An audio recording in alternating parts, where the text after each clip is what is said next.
TET का math में आप सभी का स्वागत है। ये मेरा यूट्यूब चैनल है टेट का मैथ।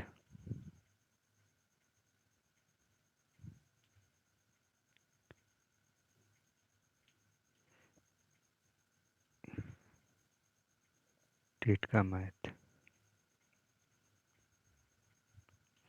आज हम राजस्थान शिक्षक भर्ती परीक्षा के पहले मैथ के पहले टॉपिक के बारे में अध्ययन करेंगे। जैसा कि यहाँ पे दिया गया है, संख्या। संख्या किसे कहते हैं? किसी भी वस्तु को अंकीय रूप में व्यक्त करने के लिए जिस अक्षर का उपयोग करते हैं उसे संख्या कहते हैं। जैसे 1 2 3 4 5। मान लीजिए कोई भी वस्तु है,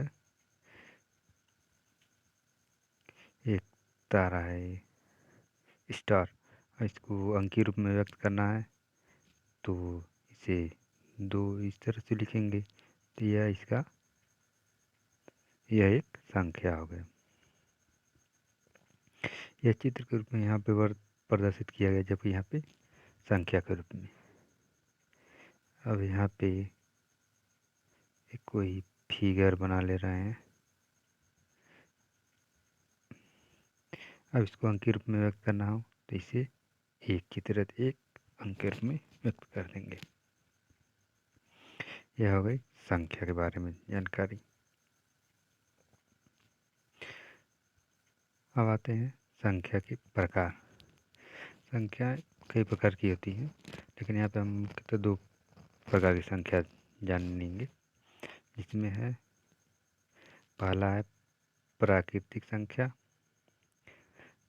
जिन संख्याओं का उपयोग वस्तुओं को गिनने में करते हैं या जो संख्या प्रकृति में उपलब्ध होती है उन्हें प्राकृतिक संख्या कहते हैं।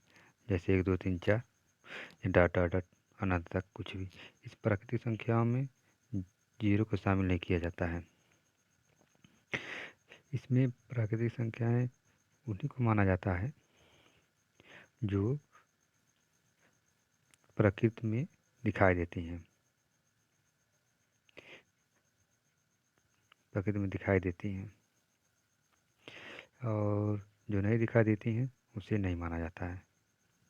जैसे कि जीरो जो है प्रकृति में उपलब्ध नहीं है, क्योंकि किसी भी वस्तु को दिखाना हो तो जीरो से, अगर जो प्रकृति में नहीं रहेगा तो भी जीरो में दिखाएंगे। ये इसलिए प्रकृति में उपस्थित नहीं, इसलिए इसे प्राकृतिक संख्याओं में शामिल नहीं किया गया है। अब आगे चलते हैं। इसके बाद अगला टॉपिक है पूर्ण संख्या।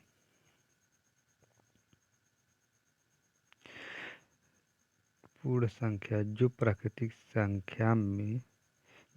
संख्या में शून्य को शामिल कर लिया जाता है तो वो पूर्ण संख्या कहलाती है।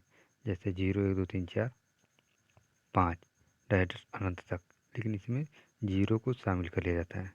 और यहाँ पे एक बात और है, प्राकृतिक संख्याओं को n से लिखते हैं, n से प्रदर्शित करते हैं। n और मझला कोष्ठक, उसके बाद इसके अंदर 1 2 3 4 डॉट डॉट डॉट। ठीक, इसे n समुच्चय कहते हैं। समुच्चय में मझला कोष्ठक में जो लिखते हैं इसे n समुच्चय के रूप में कहते हैं। और जबकि पूर्ण संख्याओं को w से निरूपित करते हैं, w अक्षर से निरूपित करते हैं। समुच्चय w से, w इसके बाद मझला कोष्ठक 0 1 2 1 2 3 4 डॉट डॉट डॉट। ये जरूरी नहीं कि संख्याएं क्रम से ही हों, लेकिन इसे इस तरह से w के बाद मझला कोष्ठक बना के लिखा जाता है, जिसे समुच्चय कहते हैं। समुच्चय ये अलग टॉपिक है, इसके बारे में ये सिलेबस के अंदर नहीं है। तो बस इतना जानिए कि पूर्ण संख्याओं को डब्लू से, यानी कि इसे होल, इसको इंग्लिश में होल करते हैं, whole number, WHOLE, whole number. तो यह डब्लू जो होता है इसी को डब्लू लिख दिया जाता है।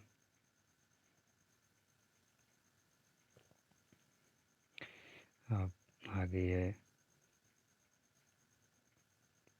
1 करोड़ तक की 1 करोड़ तक की संख्याओं का ज्ञान।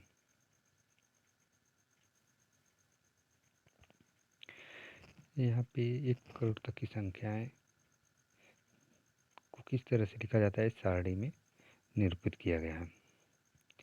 जब भी हम किसी संख्या को पढ़ते हैं तो हमेशा राइट से लेफ्ट की तरफ पढ़ते हैं, और शुरू कहाँ से होता है, इकाई, दहाई, सैकड़ा, हजार, 10,000, लाख, 10 लाख, करोड़, ये हो गया। इसलिए यहाँ पे नीचे हमने A B C D E F G H लिखा हुआ है कि इस तरह से दाएं से बाएं तरफ जाएंगे। जहाँ पे दहाई 10 या दहाई होता है वहाँ पे 2 संख्याओं को मिला के पढ़ा जाता है। जैसे इसको पढ़ना हो पूरा टोटल, तो 7, यहाँ हो गया 7 करोड़, 7 करोड़ हो गया। यहाँ 10 लाख, 10 लाख है तो 2 अंक, यानी कि 18 लाख। यहाँ पे 10 है तो यहाँ पे 2, 59,000। उसके बाद सैकड़ा 200, दहाई मतलब दोनों को जोड़ के 63। इस तरह से पढ़ा जाएगा। अब इसमें अगर पूछ लिया जाए इकाई का अंक कौन सा है, दहाई का अंक कौन सा है, सैकड़े का अंक कौन सा है, हजारे का अंक कौन सा है, इसे इस टेबल के अनुसार आराम से बताया जा सकता है। जैसे सैकड़े का अंक यहाँ पे 2 दिया है तो सैकड़े का अंक 2 हो जाएगा।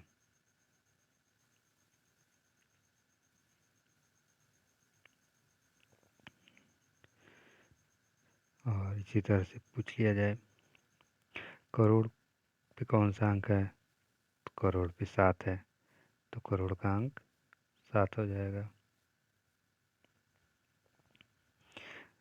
10,000वें नंबर पे कौन सा है, तो 10,000वें नंबर पे आपका यहाँ पे 5 है तो 10,000 नंबर पे 5 हो गया।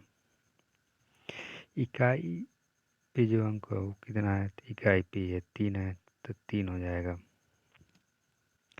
इस तरह से पूरी संख्याओं को हम पढ़ सकते हैं और निरूपित कर सकते हैं। अब यहाँ पे नीचे कुछ एग्जाम्पल दिया गया है। यहाँ पे 3 एग्जाम्पल है, इनको किस तरह से पढ़ा जाएगा और ये कैसे निरूपित किए गए हैं।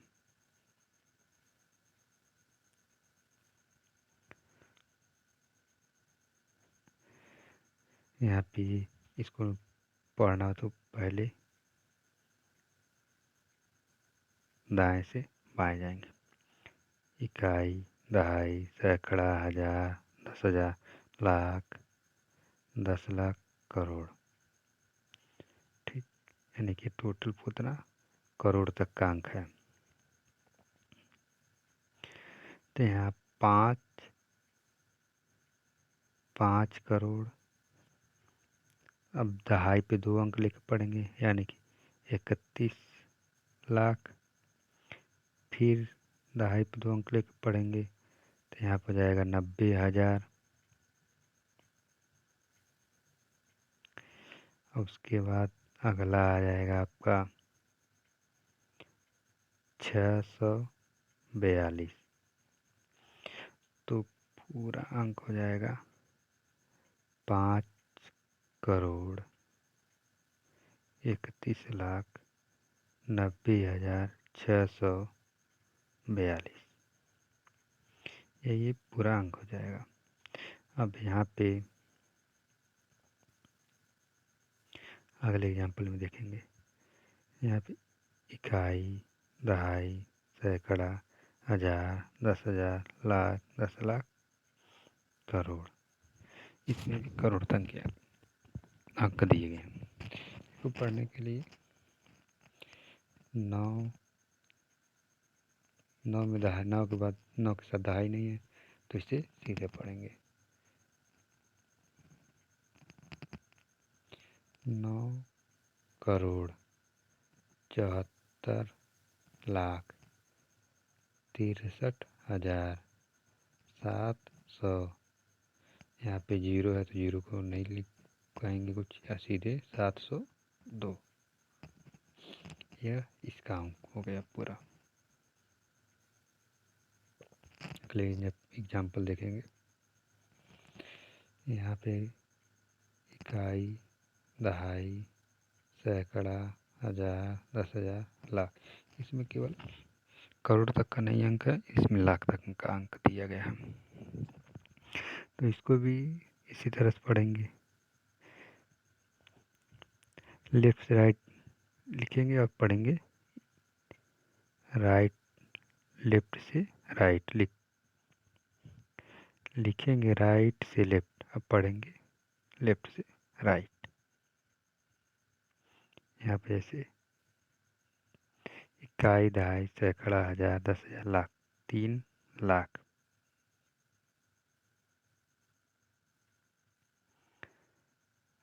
दहाई पे 2 अंक है, दोनों 10 पे साथ है, 41,000।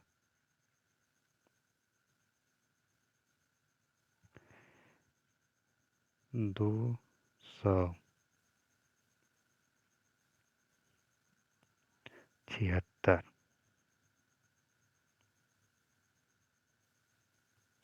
यह पूरा टोटल इसका अंक हो जाएगा।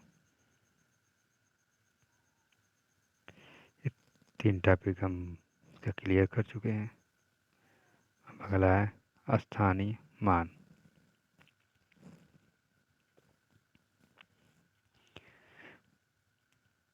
ये भी एक सिलेबस का मुख्य टॉपिक है, स्थानीय मान। किसी भी संख्या में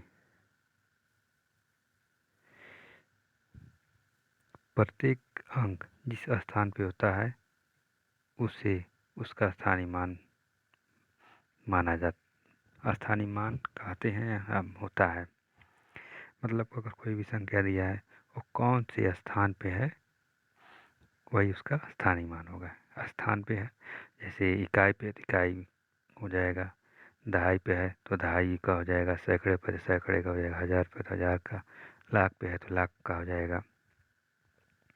यहाँ पे एक एग्जाम्पल दिया गया है। इकाई, दहाई, सैकड़ा, हजार, 10,000, लाख, 10 लाख। ठीक। इसमें टोटल 1 2 3 4 5 6 7 सात 7 अंक हैं टोटल। अब इसका स्थानीय मान ज्ञात करना हो तो एक किनारे से, एक तरफ से सबका स्थानीय मान लिखते चलेंगे। 5 का स्थानीय मान पूछा हो तो 5 लिख दीजिए। इसके बाद जितना भी अंक है सबको 0 कर दीजिए। टोटल 7 अंक है, 5 के बाद 6 अंक बचेगा तो 6 0 2 3 3 6 0। 4 का स्थानीय मान पूछेगा, 4 लिखिए। उसके बाद दाएं साइड में जितना अंक है 0 कर दीजिए, 4। उसके बाद यहाँ बचेगा आपका 5 0 तो 3 2 5। बस यही इतना करते जाना है। 4 का हो गया। 2 का स्थानीय मान पूछेगा तो 2 लिखिए। उसके बाद जितना अंक बचे उतना 0। 2 यहाँ पे है, उसके बाद 4 अंक बचा है तो 4 0। उसके बाद यहाँ पे 1 का स्थानीय मान 1 लिखिए। इसके बाद 3 अंक है तो 3 3 0। 7 है, 7 के बाद 2 2 अंक है तो 2 जीरो। 8 के बाद 1 अंक है तो 1 जीरो।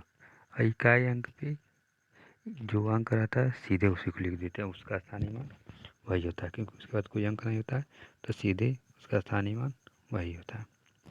अगर संख्या में शून्य आए, जैसे यहाँ पे बीच में कोई शून्य आ जाए कोई भी संख्या के बीच में, जैसे 1 की जगह पे मान लिया जाए शून्य है,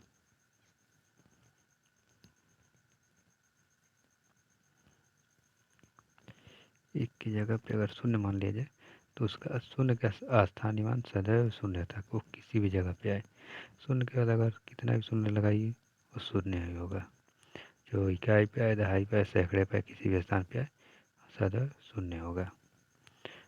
तो शून्य का स्थानीय मान सदैव शून्य होता है।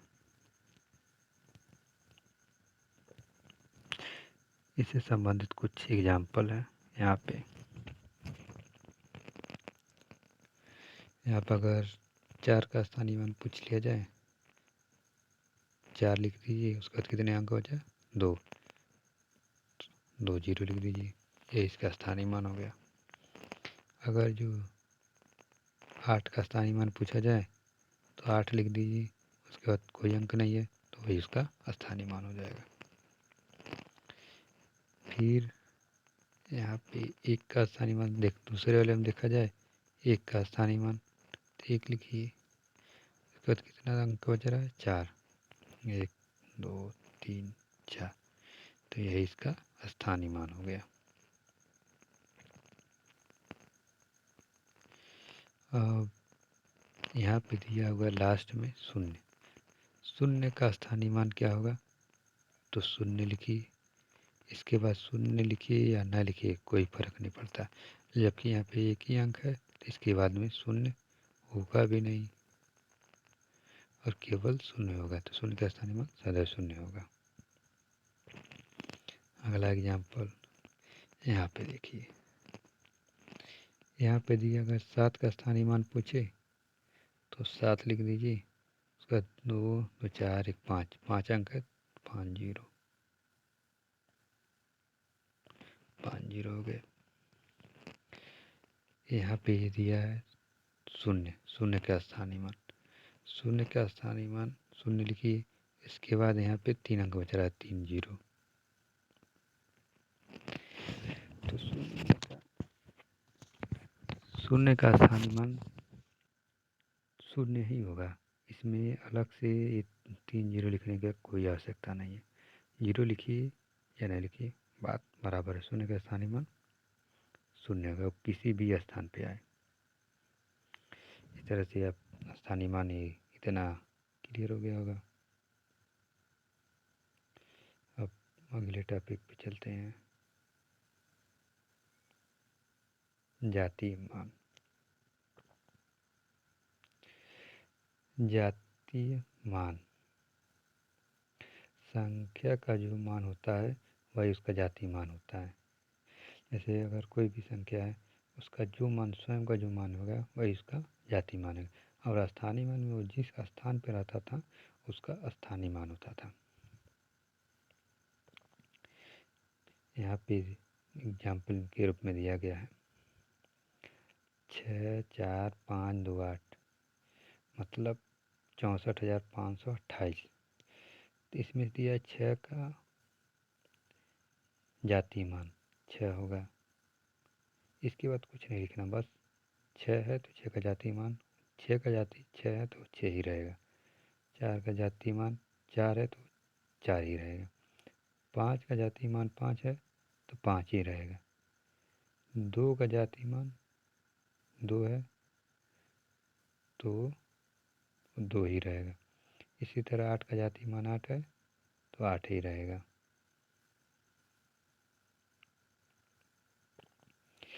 इसको इस तरह से इसके जातीय मान और स्थानीय मान को इस तरह से क्लियर किया जा सकता है। स्थान जो होता है, स्थान वो बदलता रहता है, यानी कि जिस स्थान पर रहेगा वहीं का निवासी होगा। और जो जात होगा कहीं भी जाएगा, कोई भी होगा, जात हमेशा सेम होगा, उसमें कोई परिवर्तन नहीं होगा। इसी प्रकार इसमें भी जाति मान जो है वो वही रहेगा, और स्थानीय मान जहाँ पे गिद्ध बैठ जाएगा, जिस स्थान पे, वही उसका स्थानीय मान हो जाएगा। इसको इस तरह से आराम से अच्छे से याद कर सकते हैं।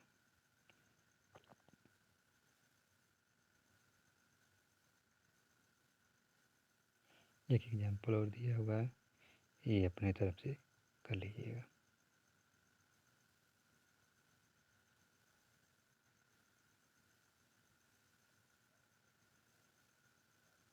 जाति मान निकालने के लिए एग्जाम्पल है 3। इसमें इसी तरह इसमें भी देख सकते हैं, शून्य का जाति मान सदा शून्य होगा, यहाँ पे भी शून्य का जाति मान सदा शून्य होगा। शून्य का जाति मान और स्थानीय मान समान होता है, क्योंकि शून्य के बाद कुछ भी लिखिए, शून्य लिखिए तब भी वो शून्य ही होगा, अगर जो एक शून्य लिखिए तब भी वो शून्य ही कहेगा। इसलिए जो शून्य होता है उसका जाति मान, शून्य का जाति मान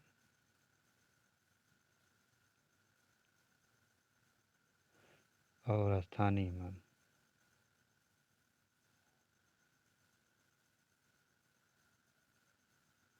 समान होता है। हर जगह उसका जाति मान और स्थानीय मान समान होगा।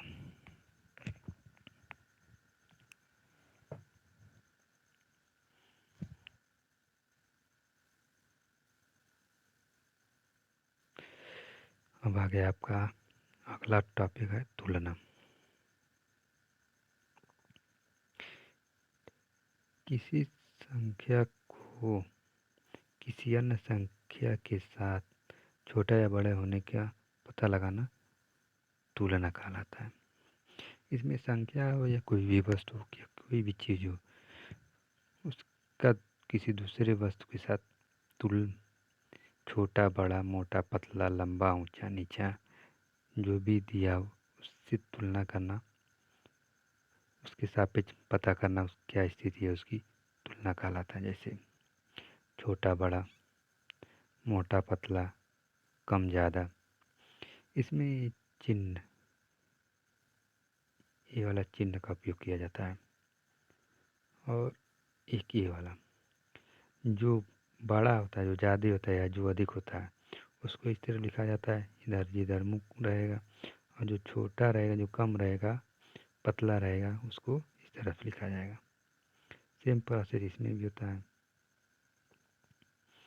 यहाँ पे जो ज़्यादा रहेगा उसको लिखा जाएगा, और जो कम रहेगा वो इस तरफ से लिखा जाएगा। इधर ये मुंह खुला है, मुंह खुला रहेगा तो क्या होगा, ज़्यादा जाएगा, बंद रहेगा तो कम जाएगा। ये यहाँ पे हो गया। इसमें संख्या के साथ साथ वस्तु और चीज़ों को भी निरूपित कर सकते हैं। जैसे 58 बड़ा है 59 से,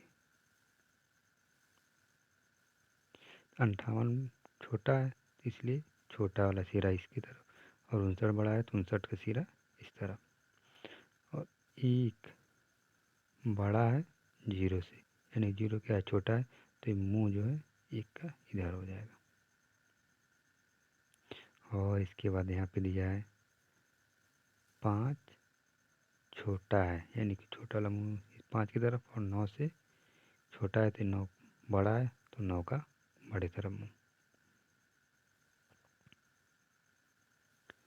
इस तरह से हम इसका पूरा पूरा छोटा बड़ा मोटा पतला कम ज़्यादा ऊंचा नीचा आदि से तुलना कर सकते हैं। आज इतना टॉपिक हो गया। आज लगभग लगभग एक 2 3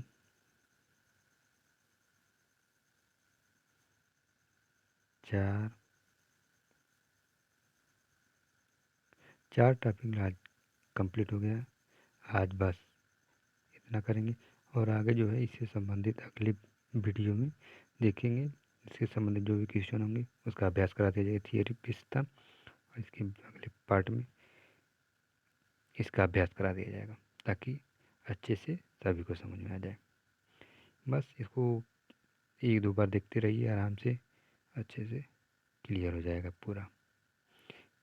और इसके बाद जब ये वीडियो पूरा कंप्लीट थियरी का हो जाएगा, प्रैक्टिस हो जाएगा, तो आपको पेपर सॉल्व करा दिया जाएगा। आज के लिए बस इतना ही। धन्यवाद।